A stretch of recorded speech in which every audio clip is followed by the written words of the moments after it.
Soal kuatnya relasi kuasa Sambo yang diungkap di persidangan kasus pembunuhan dan perintangan penyidikan Yosua, kita berbincang dengan pengamat kepolisian Bambang Rukminto. Mas Bambang, apa kabar?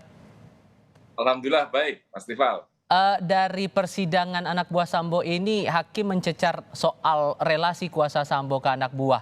Yang Anda cermati ini bagaimana kemudian sampai dengan hari ini di sidang lanjutan obstruction of justice? Ya, relasi kuasa di tubuh kepolisian ini bukan hanya dalam kasus Sambo, ini masih memang sangat kental sekali ya. Jadi selama ini memang peraturan-peraturan Kapolri itu sebenarnya sudah sangat jelas, tapi implementasi di lapangan ini masih sangat longgar. Makanya saya melihat bahwa di kepolisian ini belum ada upaya untuk membangun kultur yang baik. Gitu. Kultur yang baik dalam sebuah lembaga yang profesional tentunya tidak hanya perintah. Kalau melihat kasus-kasus ini tidak hanya sekedar perintah lisan, tetapi seharusnya harus disertai dengan surat resmi gitu. Minimal ada memo terkait dengan perintah. Makanya kalau kemudian saat ini muncul perdebatan perintah dari Agus Nurpatria kepada Irfan Widianto untuk mengamankan CCTV. Mengamankan CCTV ini aman itu dalam pengertiannya apa gitu. Aman itu untuk dibersihkan dari TKP atau kemudian dibuang atau hanya sekedar dikumpulkan jadi satu dalam sebuah tempat, misalnya seperti itu. Jadi secara konteksnya sebetulnya sama-sama saja, sekalipun pembelaan mereka adalah minta dicek, minta diamankan, tapi ujung-ujungnya adalah merusak. Begitu menurut Anda? Benar, pengertian secara umum yang diterima oleh mereka tentunya akan merusak TKP itu gitu. Dan ini tentu adalah bagian dari obstruction of justice itu. Apapun alasannya memang, tetapi kan yang muncul dalam persidangan ini kan perdebatan antara mengganti, membersihkan atau mengamankan itu tadi, seperti itu. Makanya ini sebenarnya tidak substansial, tapi yang lebih penting sebenarnya adalah CCTV itu sudah, DVR itu sudah tidak ada di TKP, yang sebenarnya bukan kewenangan dari Propam untuk olah TKP itu, karena ini adalah kewenangan dari Reskrim Jakarta Selatan gitu loh. Akhirnya kan ini terkesan jadi lempar-lempar tanggung jawab, si A bilang apa, si B bilang apa. Jadi menurut Anda ini tanggung jawabnya Sambo atau masing-masing juga punya posisi untuk bertanggung jawab dengan tindakan masing-masing? Ya, masing-masing punya tanggung jawab, perintah atasan. Nanti kalau akhirnya kalau ini dilimpahkan ke Sambo saja, ini nanti juga akan muncul perdebatan juga.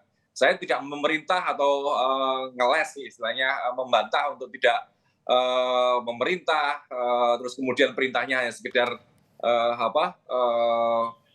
mengamankan ini tadi ya, tolong diamankan ini karena Mbak Yumu seperti itu, yang muncul kan seperti itu. Hanya sekedar lemparan saja, tapi fakta-fakta yang ada bahwa CCTV, DVR CCTV di TKP itu sudah hilang. Itu yang menjadi poinnya di situ gitu. Siapa yang melakukan ya seharusnya mereka bertanggung jawab. Anda sudah menyinggung tadi di awal soal peraturan sebetulnya sudah ada. Perkap nomor 14 tahun 2011. Di pasal 7 ayat 3 huruf C disebutkan di situ setiap anggota Polri yang berkedudukan sebagai bawahan wajib menolak perintah atasan yang bertentangan dengan norma hukum, norma agama, dan norma kesusilaan. Melihat faktanya sedemikian, gimana tuh? Ya, itu tadi yang juga saya sampaikan di awal bahwa peraturan itu sudah jelas gitu loh. Hanya saja tidak dibangun kultur, implementasinya tidak dibangun kultur yang sesuai dengan perkap itu di lapangan. Perintah-perintah seringkali hanya sekedar lesan saja dan bawahan langsung berjalan siap dan siap bang itu saja, tapi tidak disertai dengan nota, minimal nota atau memo ya, sehingga semuanya itu bisa dipertanggungjawabkan. Kalau perintah lesan akhirnya ya yang muncul ini perdebatan-perdebatan. Saya tidak perintah, maksud saya seperti ini, kan tidak jelas semuanya seperti itu. Kalau yang Anda tangkap kesannya ini para terdakwa ini yang posisinya di bawahnya Sambo, bawahannya Sambo, mereka sebetulnya punya pilihan untuk menolak atau sengaja tidak menolak atau gimana nih? Ya, banyak pilihan ya.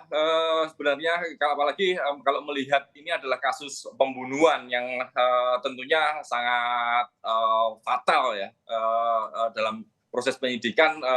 Bukti-bukti itu sangat penting sekali untuk dikumpulkan. Kalau kemudian mereka sebagai seorang penyidik yang profesional ini memiliki insting yang bagus, apalagi dengan rekam jejak yang sedemikian lama, pengalaman seperti itu, tentunya mereka bisa menolak atau bisa memberikan saran-saran kepada atasannya gitu. Bang, sebaiknya tidak seperti ini resikonya seperti ini, seperti itu. Tetapi fakta-faktanya yang terjadi kan tidak. Mereka bahkan sekian lama, mulai tanggal 9, 11 baru diumumkan, kemudian baru ditetapkan tersangka, baru semuanya terbuka. Ada jenjang waktu yang sekian lama sampai mereka ditetapkan sebagai tersangka ini kan sebenarnya tidak ada proses untuk terbuka seperti itu. Sehingga menurut Anda posisi Verdi Sambo dalam ruang pengaruh psikologis terhadap bawahannya ini sangat besar, begitu? Sangat besar, sejak awal kan penonaktifan Verdi Sambo ini kan juga diolor-olor juga, kemudian pencopotan Verdi Sambo baru bahkan sebelum dicopot, bagaimana Verdi Sambo mendatangi Barreskrim dengan gagahnya menyampaikan kepada kawan-kawan pers bahwa minta maaf kepada tapi tidak mengakui, seolah-olah tidak mengakui kesalahannya seperti itu. Ya, hal seperti itu memang secara psikologis bisa memberikan tekanan pada bawahannya. Bagaimana kekuasaan Sambo di atas ini memang super full power seperti itu. Baik. Kita coba dengarkan sekarang kesaksian Cuk Putranto, mantan anak buah Sambo. Cuk bilang Verdi Sambo ini memerintahkan mengambil kembali DVR Kompleks Duren 3 yang telah diserahkan ke Polres Jakarta Selatan. Nah, Verdi Sambo sempat marah ke Polres Jakarta Selatan karena pada saat olah tempat kejadian perkara, penyidik tidak memberitahukan terlebih dahulu ke Verdi Sambo. Kita lihat. Ya. Terus kemudian beliau sampaikan sekitar rumah, saya bilang saya sudah serahkan ke Polres. Terus beliau sampaikan, siapa yang perintahkan? Kata Pak Verdi Sambo? Iya. Terus? Saya cuma hanya menjawab siap. Terus kamu ambil sekarang itu ke Polres, kemudian kamu copy dan kamu lihat isinya. Itu perintahnya? Kemudian beliau sampaikan, udah jangan tanya kamu. Kalau ada apa-apa saya bertanggung jawab. Dan satu lagi, kalau ditanya penyidik, baru kamu serahkan DVR. Kalau ditanya penyidik, baru diserahkan CCTV-nya. Marahnya maksudnya bagaimana nih? Marahnya karena saat itu dilakukan olah TKP tetapi tidak dilaporkan ke beliau yang punya rumah, intinya itu. Komentar singkat dulu Mas soal tayangan tadi. Ya, apa yang disampaikan Cuk Putranto itu sebenarnya mewakili kegundahan bawahan juga ya. Bagaimana seorang bawahan yang tertekan tapi tidak berkutik untuk menyampaikan kegundahannya gitu. Mau lapor siapa? Artinya kan memang ada tekanan-tekanan secara psikologis pada bawahan dengan kekuasaan Verdi Sambo yang full power itu tadi, dia bisa mempengaruhi penyidik di Polres Jakarta Selatan, bahkan tidak untuk kemungkinan mempengaruhi penyidik di Barreskrim seperti itu. Baik, nah anak buah Sambo ini kan sudah disidang kode etik. Hukuman pidananya akan seperti apa menurut Anda? Hakim tentu akan mempertimbangkan proses kode etik itu tentunya sangat berbeda sekali dengan proses pidana gitu loh. Etik ini hanya sekedar terkait dengan etik dan disiplin internal saja, peraturan-peraturan internal saja, tetapi hakim tentunya akan memperhatikan saksi-saksi dan bukti-bukti yang ada di lapangan terkait pidananya gitu.